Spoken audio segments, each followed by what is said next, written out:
सभी धार्मिक समुदाय की अपनी वेशभूषा है। पंडित, पादरी, साधु, संत, ग्रंथी आदि की, और इससे किसी को आपत्ति नहीं है। इनमें भी स्त्रियों और पुरुषों दोनों के लिए परंपरागत वेशभूषा निर्धारित है, लेकिन सामान्य नागरिक उस वेशभूषा का प्रयोग नहीं करता है या सिर्फ धार्मिक अवसरों पर ही करता है। लेकिन इस्लाम इसका अपवाद है।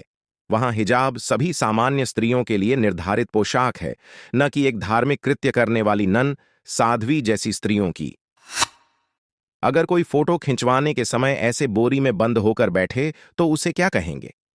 यह पाकिस्तानी प्रधानमंत्री की बेगम है। ऐसा करके अपने शौहर के नए पाकिस्तान की औरतों को वह क्या संदेश देना चाहती है? मैंने यहां तक सुना कि सामान्य मुस्लिम स्त्रियों को हज करने के उपरांत जीवन भर हिजाब में रहना अनिवार्य है, भले ही वह 3 साल की बच्ची हो। मुस्लिमों में वैसे ही महिलाएं धार्मिक व्यवसाय जैसे मौलवी, इमाम आदि में नहीं हैं। हिंदुओं में घूंघट का उदाहरण देकर मुस्लिम अपना बचाव करते हैं।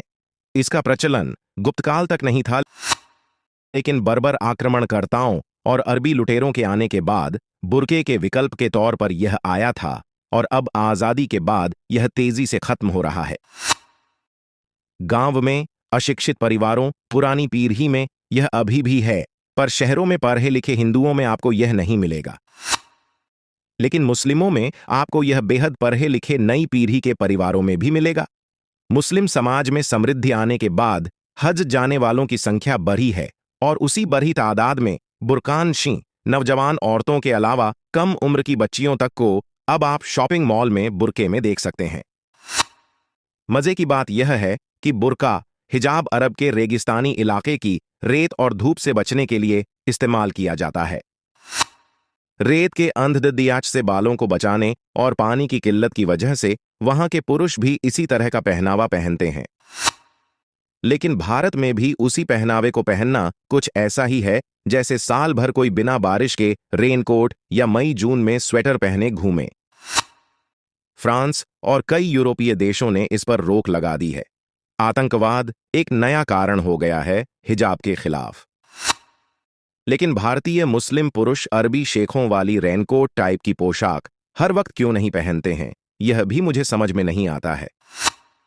मुस्लिम पुरुष को जीन्स, टी शर्ट पहनना स्वीकृत है, पर स्त्रियों को सामान्य वेशभूषा के ऊपर हिजाब अनिवार्य है। यह सिर्फ पाखंड है, इसका धर्म से कोई लेना देना नहीं है। यह सिर्फ बिना जाने समझे भारत में धर्म के नाम पर अरबी संस्कृति को बढ़ावा देना है, वह भी कमजोर स्त्री, बच्चों के ऊपर लागू करके। ऐसे ही शरीयत में पर्सनल लॉ कानून है जो स्त्रियों, बच्चों के ऊपर लागू होता है। उसके ऊपर जरा सा फेरबदल होने पर बड्डी हाय तौबा होती है। लेकिन शरीयत के सख्त आपराधिक कानून लागू करने की मांग मुस्लिम मौलवी कभी नहीं करते हैं, जिसमें बलात्कार, हत्या, देशद्रोह जैसे अपराधों के लिए सीधे मौत की सजा है, और ज्यादातर अपराधी पुरुष होते ही होते हैं। उसके लिए उदारवादी भारतीय दंड संहिता अच्छी है। यहां तक कि पाकिस्तान जैसे घोषित इस्लामी देश में भी आपराधिक मामलों में भारत की तरह ही अंग्रेजों के समय वाला कानून लागू है, न कि सख्त अरबी शरीयत कानून।